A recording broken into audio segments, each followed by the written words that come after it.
E aí pessoal, você quer que 2020 seja igual a 2019 ou não?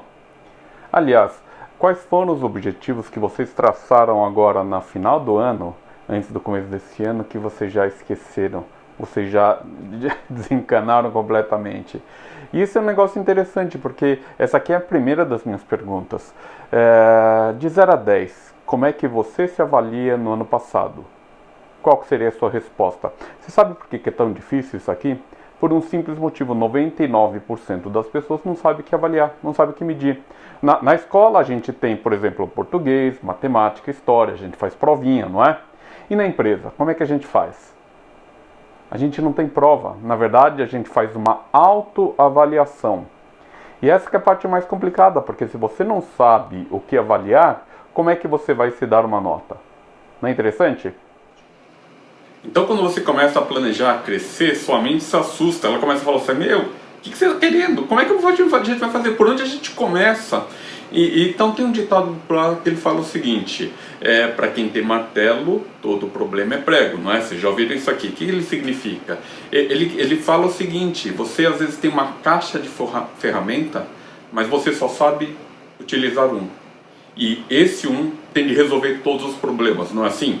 Eu quero que vocês comecem a pensar, na verdade, em como utilizar essas caixas de ferramentas de maneira mais adequada. Você tem N habilidades que você não está utilizando e eu quero que vocês comecem a pensar por que não.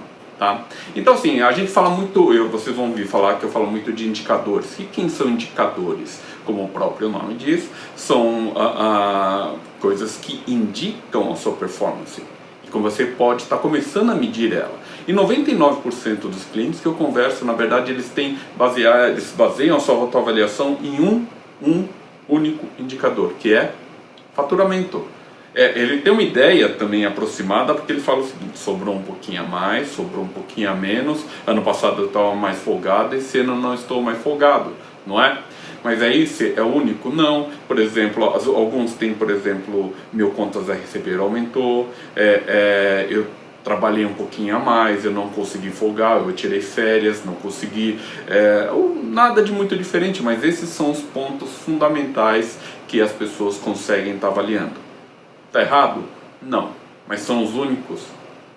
Não. Essa maneira, na verdade, a gente pode comparar a você analisar, dar uma olhada no seu extrato bancário. Seu extrato bancário está positivo ou negativo. É uma foto de um momento. O que eu quero que vocês comecem a analisar, na verdade, é o movimento. O que é um movimento? Por exemplo, se você começa a comparar 2018 e 2019, você começa a verificar um padrão, seja de crescimento ou diminuição. Então, por exemplo, como é que você pode avaliar isso? 2018, meu faturamento em 2019, ele aumentou ou ele diminuiu? Como é que foram meus contas a receber? Ele aumentou ou diminuiu? Como é que foi a minha atração de clientes? Ele aumentou ou diminuiu? Eu consegui tirar férias ou não? E daí alguns conseguem, por exemplo, eu comecei 50 casos de demo, comecei 30 casos de demo, comecei 150 casos de demo. São avaliações? Claro que são avaliações. Mas de qualquer maneira, nós ainda estamos falando de passado, não é? Tudo isso aqui é nossa posição no passado. E o que ele não mostra? Ele não mostra uma tendência. O que quer dizer uma tendência? Quer dizer, você pode até falar o seguinte: eu estou crescendo, mas você sabe por que você está crescendo? Então eu quero que vocês comecem a analisar alguns outros parâmetros. Por exemplo, a atração de clientes, acho que é um dos principais. Você atraiu mais ou menos clientes? Quantos desses clientes efetivamente ligaram para você e marcaram uma consulta? Quantos vieram? Desses que vieram, quantos fecharam? O que você fez para converter esse cara que ligou e não veio? O que você fez para converter esse cara que veio e não fechou? Quem está encarregado disso? Quantos clientes você tem, digamos assim, na sua piscina de clientes? A gente chama de pool de clientes, tá? Então, o que você começa a pensar? Você começa a analisar as possibilidades que você tem dentro do seu consultório. São os únicos parâmetros? Não. Por exemplo, um dado interessante: quem te indicou mais? Quem não te indicou? Quem te indicava parou de indicar, quem não indicava começou a crescer. Que tipo de taxa de conversão eu tenho em cada cliente? Por exemplo, eu tenho um doutor que me indica 10 pacientes por mês e eu fecho um. Eu tenho outro doutor que me fecha 2, que me indica 2 e eu fecho 2. Então você começa a estar analisando cada um desses números de maneira diferente. Por que isso aqui é importante, gente? Porque vocês começam a analisar um padrão. O que eu estou fazendo certo, o que eu não estou fazendo certo. Mídias sociais, que é outra coisa que o pessoal sempre me pede, né? Carlos, eu gostaria que você me explicasse, falasse sobre como fazer marketing nas mídias sociais. Então, esse é um assunto um pouco diferente que eu vou falar para vocês sobre ganhar autoridade online, tá? Mas o que eu garanto para vocês é o seguinte: esse é um passo secundário, por um simples motivo. De onde veio a maior quantidade de clientes que vocês tiveram ano passado? 99% de vocês vão me dizer, vieram indicações. Então, por que você vai gastar dinheiro no Instagram, Facebook da vida, se você não está fazendo nem o seu trabalho direito nos clientes que você tem contato, ou que já passaram por você e te conhecem? Entenderam o meu raciocínio? Eu acho que esse é um bom começo para a gente começar a falar sobre nossas metas para 2020. Mas o que eu quero deixar bem claro para vocês é que nosso objetivo desse ano é ajudar vocês a fortalecerem a sua marca. Então, para vocês fortalecerem a sua marca, a gente precisa começar a pensar em termos de marketing de maneira organizada. Quer dizer o seguinte: qual que é a imagem que vocês querem reforçar a partir de agora? Como vocês vão posicionar a sua empresa de maneira diferente no mercado? Quanto vocês pretendem faturar? Quantos clientes vocês pretendem atrair? Que tipo de cliente? Como? Quais ações de marketing vocês estão planejando? Qual que é o orçamento que vocês estão planejando separar? Como você planeja desenvolver toda a sua equipe? Tá? Que habilidades você pretende desenvolver? Quais áreas da vida você precisa dar um pouquinho mais de atenção para poder dar foco 100% no seu negócio? Percebe como as coisas são um pouco mais complexas? Então, quando você começa a analisar nesses pontos de maneira um pouco mais globalizada, você começa a perceber o seguinte: a sua empresa é muito mais do que uma cadeira de consultório. A sua empresa é tudo que é ao redor. Na verdade, a sua empresa é você e a sua equipe. Gente, eu sei, muitos de vocês chegam para mim e falam o seguinte: mas Carlos, eu nunca fui treinado em administração na faculdade, eu nunca tive noções do que é isso que você está falando. E provavelmente todos vocês sabem que eu sou dentista, eu me formei em odontologia pelo menos, eu pago CRO, meu diploma está ali, mas obviamente eu não trabalho mais em consultório.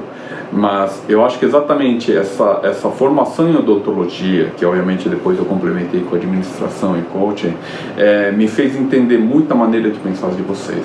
Então, não é que eu tenha sido, como é que se fala, sempre perfeito em administração, foi uma curva de aprendizagem, gente.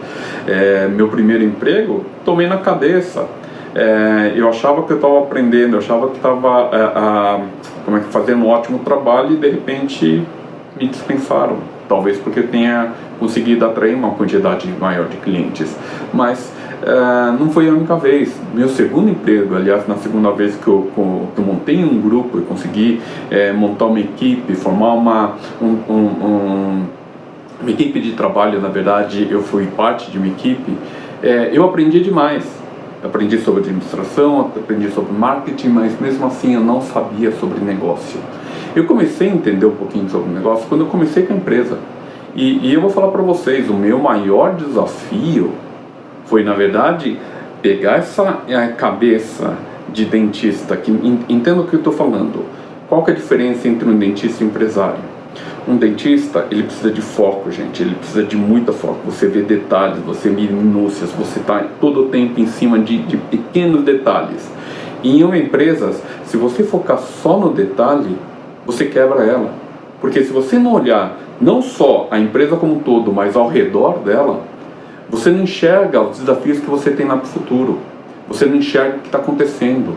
E isso que eu consegui perceber, quando eu olho para trás e percebo essa minha jornada, eu percebo que foi um amadurecimento muito grande que, na verdade, eu quero estar compartilhando com vocês.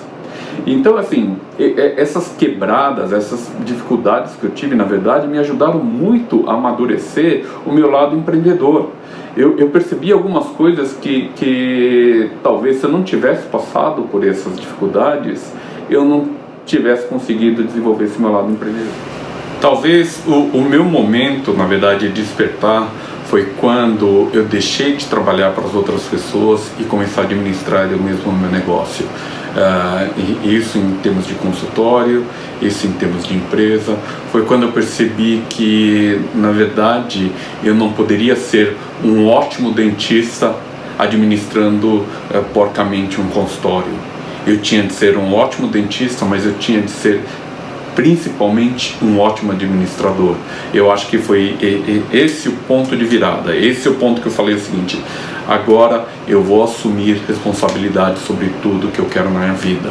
E tem alguns pontos que eu acho muito importante estar compartilhando com vocês, que eu acho que foram os maiores aprendizados que eu tive durante esses anos.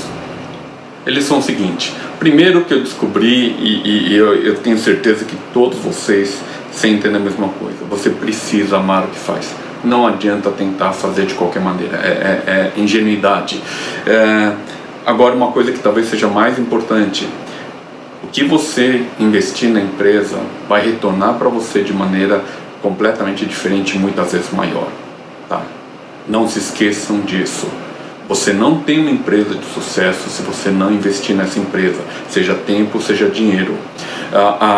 Você nunca vai conseguir fazer tudo na sua empresa. Você precisa aprender a confiar nas pessoas, você precisa aprender a confiar na sua equipe, mas você precisa ser sempre controle do que está acontecendo. Por isso que eu falo o seguinte: você precisa de indicadores, seja na hora de administração, na área financeira, na hora de vendas, de RH ou de operações. Carlos, eu não tenho gente para todas essas áreas. Eu sei, mas são áreas que você precisa ter focos diferentes. Eu também no começo administrava cada uma dessas áreas de maneira diferente, mas eu tinha controle sobre todas elas.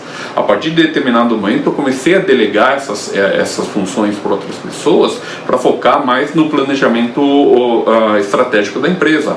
Então, você precisa definir indicadores que vão te permitir saber o que está acontecendo a todo momento, e você precisa medir. Não adianta ter indicadores e não medir. A sua empresa, na verdade, ela é um retrato fiel da sua equipe, não seu. Tá? Isso é importante que vocês entendam. Se você tem uma equipe que você não treina, se você tem uma equipe que você não lidera, se você tem uma equipe que você não traz junto, você tem uma péssima empresa. Entendo isso, tá? Construa uma empresa em cima das necessidades dos seus clientes, não da sua. O consultório, ele precisa agradar o seu cliente, não você. É claro que a combinação de ambos os fatores é o melhor dos mundos, mas entendam que a sua empresa, ela precisa oferecer valor agregado. O que é valor agregado? Você precisa oferecer mais do que você cobra. Quer que eu cobre barato? Eu falei, não disse isso. Eu quero dizer o seguinte: se você cobra aqui, você precisa oferecer aqui. Se você cobra aqui, você precisa oferecer aqui. Isso chama valor agregado, tá? Foque sempre em crescimento, mas aprenda a ser flexível, gente. O meu propósito nesse momento, aliás, esse ano, é ajudar vocês a desenvolverem todas essas habilidades. Tem muita coisa para a gente estar falando. Eu vou estar passando essas informações de maneira, digamos assim, pontuais, mas vocês vão perceber que tem uma linha de raciocínio que se a gente conseguir ajudar vocês a seguirem essa linha, todos nós vamos sair desse ano muito melhor do que nós entramos. Tudo bem? Feliz 2020, abraço. Tchau, tchau.